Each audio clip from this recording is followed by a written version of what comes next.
Look here. Look here! Look, listen! Appearing offline does not fucking stop it. So stop giving fucking advice you know nothing about. Once upon a time, a YouTuber by the name of WingsOfRedemption was able to make a career out of playing video games, or to be more specific, Call of Duty gameplay commentaries. At one point, he was one of the biggest channels in the YouTube COD community. He had it all: money, a thriving channel, and the respect and admiration of his peers. Back in those days, he had a bright future ahead of him. But in the year 2018, if you type in the words WingsOfRedemption on YouTube, you'll quickly realize that he has been reduced to nothing more than a walking punchline. How did Wins go from a respected COD commentator to a DSP-level troll magnet in the span of a few years? Well, if you give me a few minutes, I'll explain the rise and fall of Jordy Jordan, aka Wins of Redemption.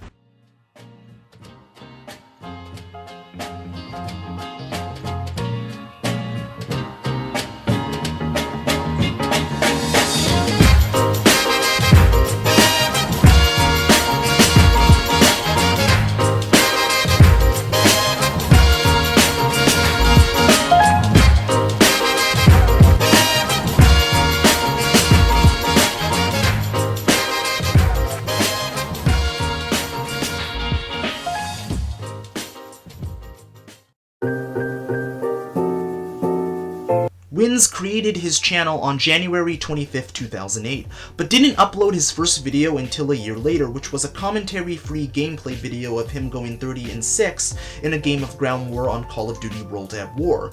Gameplay commentaries were a relatively new thing on YouTube at the time, and Wins was one of the first people to do it, and when you combine the fact that YouTube and Call of Duty were both reaching mainstream popularity, Wins of Redemption quickly became an instant hit. For the next few years, he would upload tons of COD gameplay commentaries, all of which were enormously successful, and helped to solidify Wins as one of the most popular COD channels on YouTube. In fact, at one point he was so popular that he was making $10,000 a month, which back then was unheard of due to how limited monetization was on YouTube at the time. Wins was able to leverage the success of his channel to create the podcast Painkiller Already with his friends Woody and Kyle. All in all, things were looking up for Wins, but the good times would not last forever. Like all trends on YouTube, COD gameplay commentaries fell out of fashion due to the market becoming oversaturated with the overabundance of them. This sudden reversal of fortune was incredibly devastating to the channels that bet their entire careers on Call of Duty, and as you can probably imagine, Wins was one of them.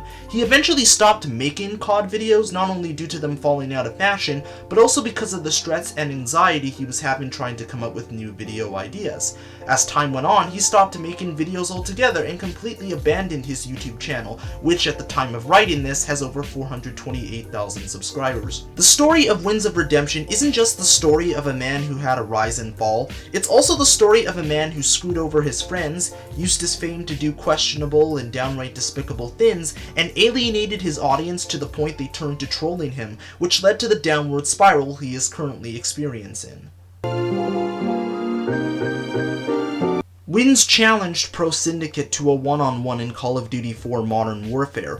Wins shit-talked Syndicate before the match, believing that he would easily win because Syndicate wasn't as skilled as him due to the fact he was a zombies player. What Wins didn't realize before the match was that Syndicate was actually very skilled at multiplayer as well, as that is what he had done before he became popular as a zombies player. In a surprising turn of events, Syndicate ended up beating Wins, and his reaction to getting his ass handed to him was both sad and hilarious. I could explain it, but I'll let the video do that for me. I broke my controller.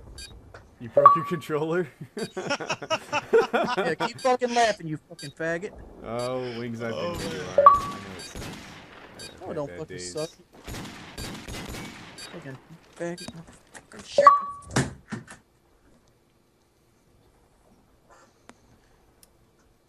Yeah, we've all been there, man. Fuck you. Me?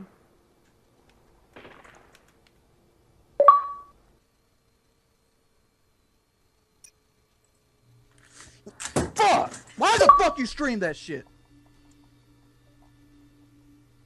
It was your idea. No, I didn't say stream it. I thought it was your idea. We're using the same stuff. The M16. Yeah, I'm using the same stuff. Please cancel the stream. It's just me playing, Wings. I don't give a fuck. Please cancel the stream. I do not want to hear these fuckers talk. All right. Okay, guys. To help out my friend Wings here, I'm gonna end the stream. Thanks for coming, and I'll see you guys next week, I think. So, oh wait, the room's in. You know what? All right, I'm gonna cancel the stream. Wings asked for it, and sorry about that. Have a good night, everybody. I hope you enjoyed the show, and have a nice day. One of the catalysts that led to the downfall of Winds of Redemption was his willingness to financially support two individuals that were attacking Woody's family, more specifically his autistic son. Let me read this out before you go into the story. Maybe you can tell me if this is accurate or not. And this was, I believe, from 2014 or 2015. Earlier this year, it was revealed that he worked as a double agent helping a YouTube troll attack a 10-year-old autistic son of one of his friends. Is that talking about you? That sounds like it. Yeah. Yeah, that's it. Yeah. That's it. Yeah. So this guy, the one that, challenged me to fight him and we organized it, he also would he'd be like, give me money. I want to go to Europe, or I want to do this, or I want a car. I don't know what he wanted money for. And Wings donated to him. And I felt like that, for me, that was a real betrayal, right? This is a guy who doesn't just attack me, he attacks my wife and my children. Wait, no, I'm sorry, say that again. So the guy that's screwing with you and your family, he gave him money? Yes. Yeah, via PayPal. Why? Because this dude that was attacking Woody's family, obviously Jesus, his channel was named. He also, as a different thing not related to Woody, was like, oh, I really, I'm feeling depressed and I'm all, in a bad headspace. I would feel really way better if I could go on a 3-week, no thinking about anything European vacation. So donate to my European vacation. Oh, also, I need a new gaming PC. That would really pull me out of this funk. And so that's basically what he was doing, e-begging for vacations. that makes no fucking sense. You guys were doing a show together at the time, yeah? We were friends. Yep. You're friends with him, and you're doing a show together, and the guy that's fucking with you, he gives him money. Yeah, that's not the only one. Yeah. There was another guy. His name was Thunder Toro, and Thunder's channel is doing well at this point, but he hates me. He hates me, I think, because he was a better gamer than me, but I was more successful on YouTube, and I think that's the core of it. I never talked to him or anything, and he uploaded a video where his friend said that my son was a fucking faggot that jerked off dogs. And I didn't like it, so I uploaded a response. Well, yeah, it's understandable. And I gave that comment 2 thumbs down. Yeah. Wings, on the other hand, was giving him search engine optimization advice and how to grow his channel, and he was doing really well. And Wings took some credit. Oh, well, you know what? Fuck this guy then. How is he gonna cry about compilation videos and be like, the trolls are coming to get me, when he's funding people that are fucking with you? That's that. Exactly. You know what? We're of the same mind on this one. No fucking pity. Fuck him. Yeah. And Wings was like, Woody, I feel like you're making me choose between you and him. Woody, Wins, and Kyle planned a survival trip where they would spend 3 days roughing it in the woods. Wins had shit-talked another guy who backed out of the trip, only to back out himself at the last minute, and instead of having the decency to inform Woody and Kyle in advance that he wasn't coming, Kyle had to call him while he was on his way to the place they were meeting up, which is when Wins admitted he wasn't coming. And so I set out on this quite long drive. I'm going to say it's 5.5 hours from where I lived at the time to where we're doing this thing. So I leave the night before. I'm going to get a motel room in the area 30 minutes from the meetup location. And that way I don't have to drive, early in the morning. I don't want to leave my house at 5 a.m., get there at 10 a.m. and be already just kind of out of it before we begin hiking and surviving and such. So I'm driving in the night before. And I think to myself, hey, let me give old Wings a call, make sure we're all good to go here, because it's Wings. Call him up, say, hey man, get ready to do this thing. I'm driving in now, about 3 hours from the place. What are you up to? You could if you left right now, you'd be here around 11, and you could share this motel room with me. I could get a room with 2 beds or so. He's like, I'm not going. I'm like, what? What do you mean? I'm not coming. Kyle went through the trouble of installing a new $5,000 shower because it was too small for Wins to fit in due to his large size. Kyle also brought in a personal trainer to help Wins lose weight. Both of these efforts failed because Wins wasn't very grateful for all the help he was receiving and would constantly make excuses for why he couldn't do something. These incidents would eventually lead to Wins being fired from PKA. For his part, Wins has claimed that he doesn't understand why Woody and Kyle are so antagonistic towards him. He even went as far to say that there was nothing he could have possibly done to justify Woody and Kyle's antagonistic feelings towards him. You guys, you act like I'm not talking out my ass. Like, people act like I don't think things through. It's just like the other day people were making fun of me because I said I can't forgive Woody and Kyle for what they did to me, and like they want to take the accusation that Kyle fixed his bathroom up to accommodate me. Yeah, he said that, but the fact is, I used that shower probably, I don't know, 25 times or so. And since then, they've sold that house. He's probably gotten his money back off that shower. He used the shower for years afterwards. He was the main user of that shower, and it was in his bathroom. I could have very easily used a regular ass shower. To claim that shower against me is being disingenuous. Did Kyle try to help me? Yes, he did. Kyle did try to help me. But you know what else Kyle and Woody did? They sat around and they gave every terrible detail to a guy that has a channel centered around character assassination. They constantly took their 100,000 user fan base and spotlighted channels that were making fun of me. They spent almost 6 months of one of the worst periods of my life pointing out and laughing at me when they could have been trying to help. Mr. Metacore or whatever the fuck his name is, like his whole channel is dedicated to like destroying people and laughing at them, and like he has a whole fan base designed around it. And what that did is got the attention of all the DSP detractors that come over here and fuck with me too. There's nothing I've done to Woody or Kyle that equals them talking to people about me in a negative way that are designed to do character assassinations. Well, here's the bottom line, because people think this isn't going to affect me. I either have to have 11 or 12 year work gap, or I got to put on my fucking resume that I did YouTube, and people are going to see what I've done for the last 12 years. And when they do that, you see what comes up. No, Woody's not a loser. I don't hate Woody or Kyle.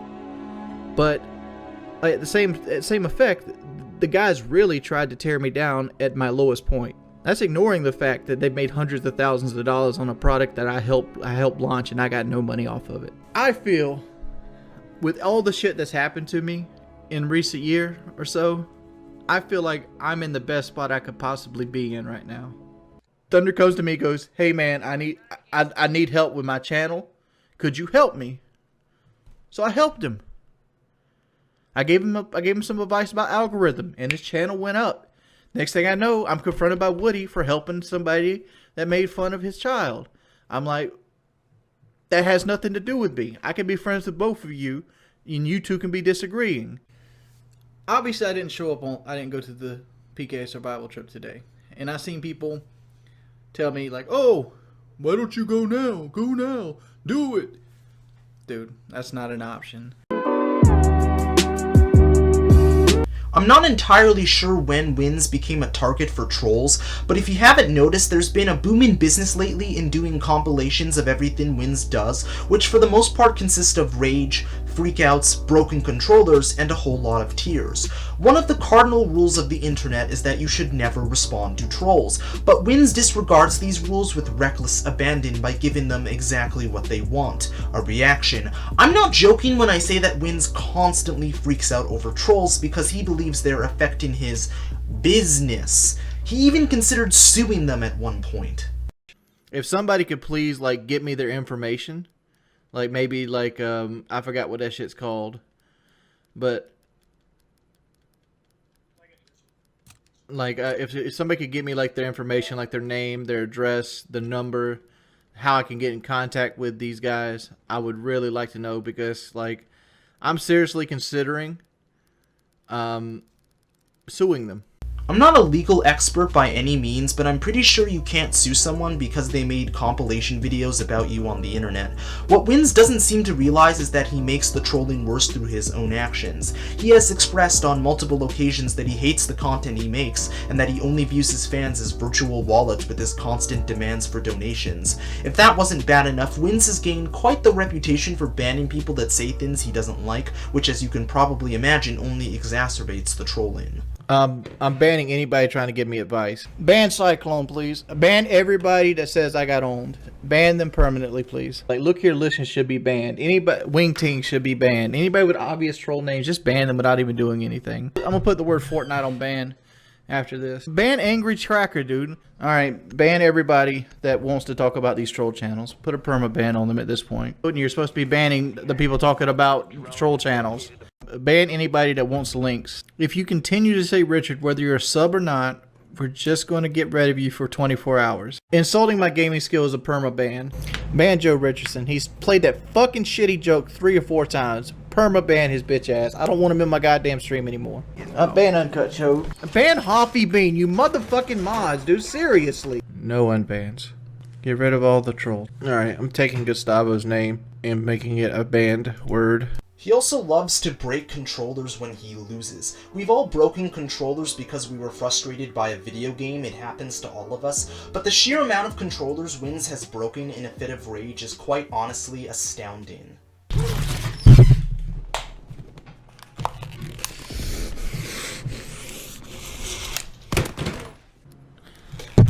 Look here!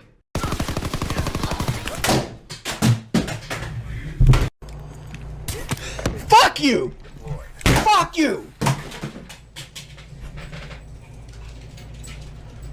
Can I crack that?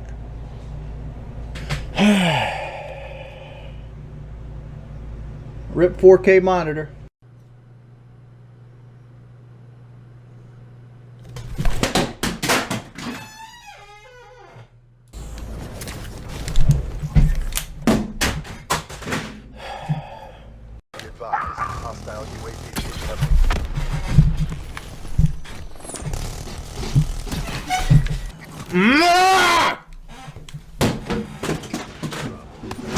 Fucking A, dude. Big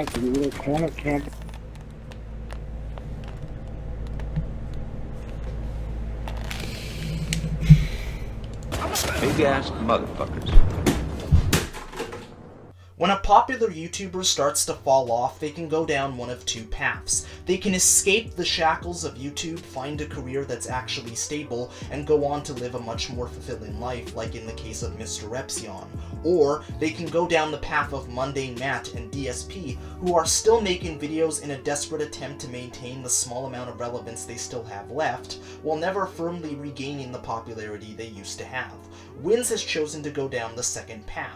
It's incredibly obvious to everyone that he despises the content he makes, and is only in it for the money, but ironically, the content he has grown to despise has made channels like Sean Ranklin, Lord of the Winds, and countless others incredibly popular, while Wins himself continues to slowly fade into irrelevancy.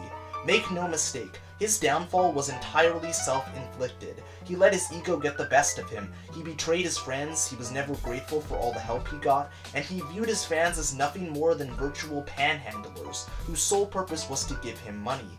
These days, Wings of Redemption isn't known for being a content creator, he's known for being one of the biggest lolcows in recent memory, and that, in my humble opinion, is a fate worse than the death of a channel.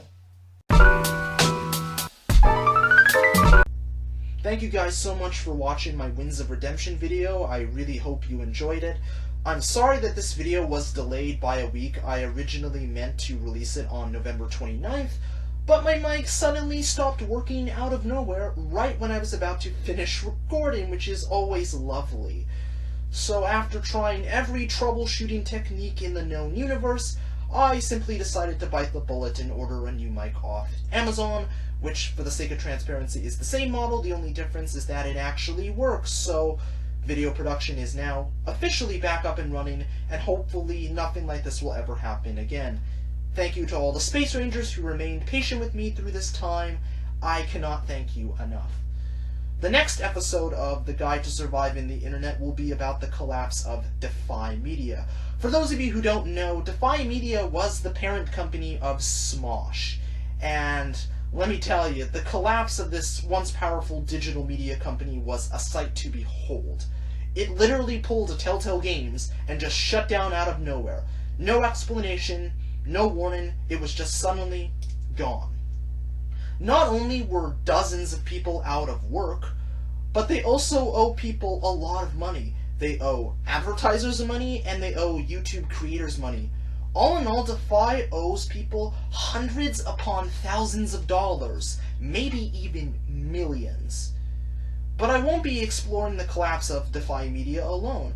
I will be teaming up with my good friend and executive producer of this show, Brandon Nathaniel. We will be co-writing this video, and for those of you who don't know, Brandon was the one who wrote the Smosh episode back in March. It's kind of ironic that we made that video, and then months later, their parent company just suddenly shuts down. I just find that to be ironic, but yeah, I'm super excited about that video, and you can expect it sometime in the new year.